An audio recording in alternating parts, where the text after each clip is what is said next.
Hello fans, this is Post to Post Fan 1 on the Discord, Seth Braddock on YouTube. I'm at the Huntington Center, and you're watching Post to Post.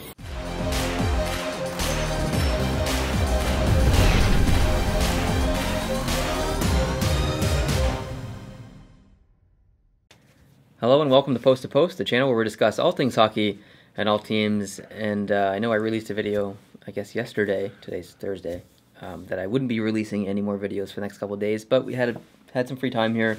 This is just going to be a quick video. We have another video to film after this, which is going to be a quick video, and then we have a third video to film, which is going to go on the second channel. So, but Mike Cammalleri was traded quietly, I think. Yeah. And there was people were talking about it. It was in the news, obviously, but it wasn't like 10 years ago. If Michael Cammalleri got traded, it would have been a blockbuster deal. But Mike Cammalleri was traded from the Los Angeles Kings to the Edmonton Oilers for UC Jokinen. Two veteran guys.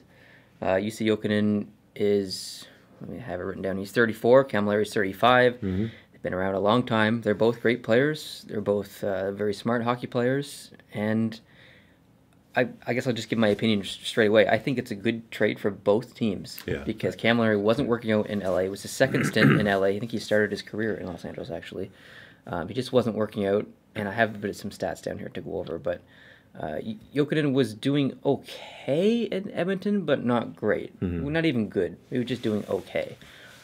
So I think it was a good swap for both of them. And one thing I didn't write down, which I should have, is their salaries. I'm not sure who got the better deal salary-wise as far as the teams go. But the Oilers are 5-4-1 in their last 10 games.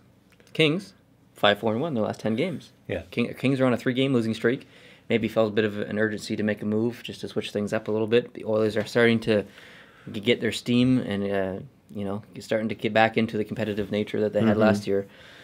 So they're probably looking to shake things up as well, just add a little bit more scoring power. I do believe that Cammalleri is going to do very well in Edmonton. I think there's a lot of supporting cast there that really helps him do well. I think so. I think that this is not a blockbuster trade now, as you said.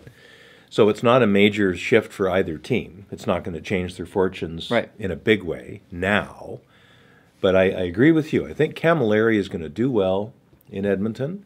And as we saw with him several years ago when he was playing for the Montreal Canadiens, Cammalleri was a good player during the regular season, and he was a fantastic player in the playoffs. Yeah, he's a playoff performer for sure. And that's, I think, where if Edmonton makes the playoffs, that's where the Cammalleri trade with Jokinen is going to look like a good deal for Edmonton, because I think that's when he's 35 is not that old.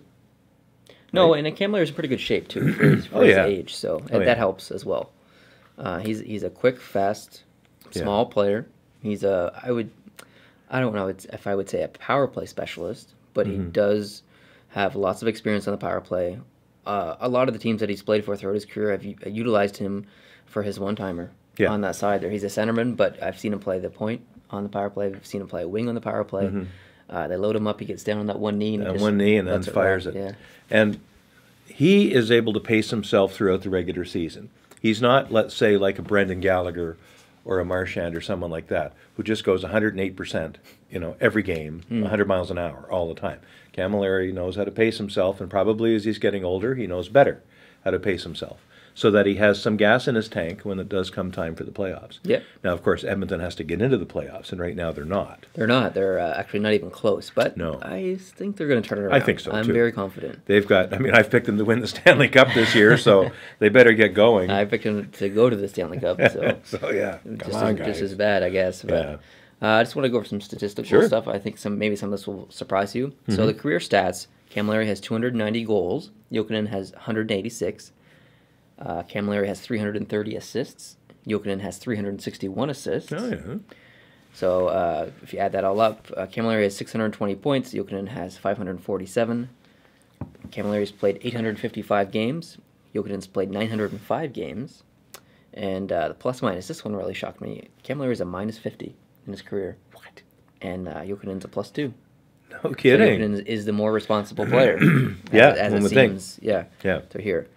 Now, if you look in the last 3 seasons, So I'm talking about 15-16, 16-17, and 17-18 this season. We're obviously only 15 games into the season, so it doesn't really count. But just taking into those 3 years, Cammalleri has 27 goals. Jokinen has 29. So we saw that Cammalleri had more goals in his season total, but Jokinen has been the more successful goal scorer in the past 3 years. Okay. Assists, Cammalleri has 49, Jokinen has 60. Again, Jokinen has more points in the last 3 years. Interesting. So Jokinen has 89 points, Cammalleri has 76.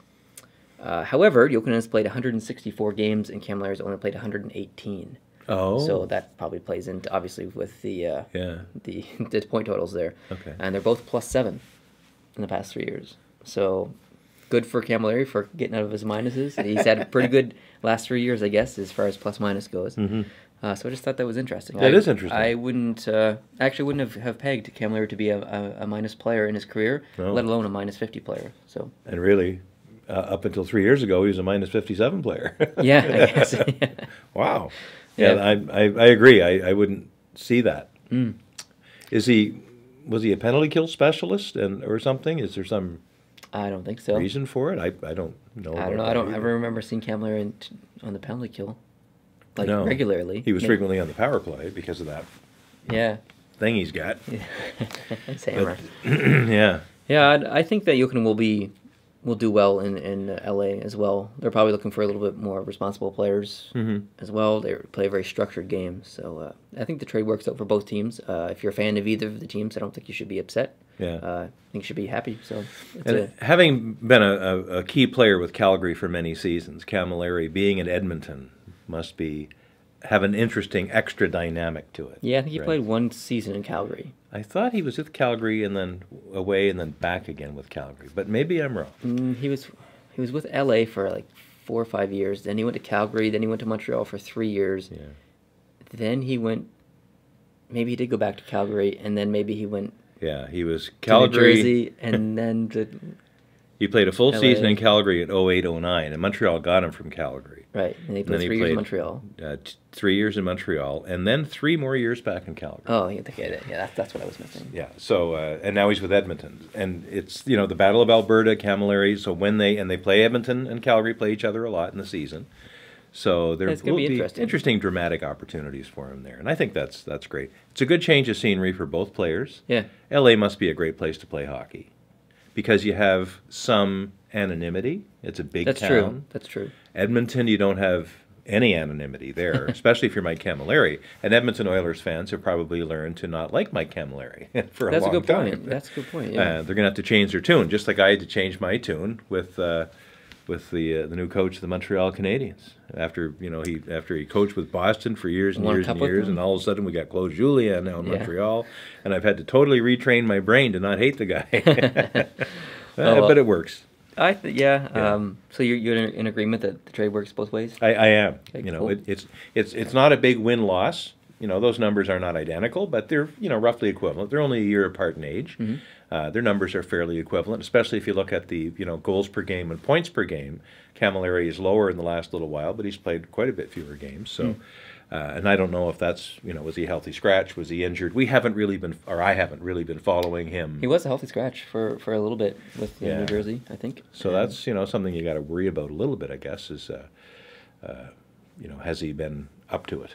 But he did have some injury problems as well. But yeah, like he's not the biggest guy. He's not. He's a little dude. He's a little guy. Yeah. But all right. So I guess that wraps up this video. Thanks, guys, for watching. We really appreciate it. Curious to know how you guys feel. Leave your comments below and tell us who you think won the trade, or maybe there wasn't any winners. Maybe you kind of feel like us, or maybe you're upset by this trade. Who knows? Curious to know how you guys feel. Leave a comment down below. We love that. Subscribe if you're new to this channel. Like the video if you like it. And we'll see you in the next one. Adios.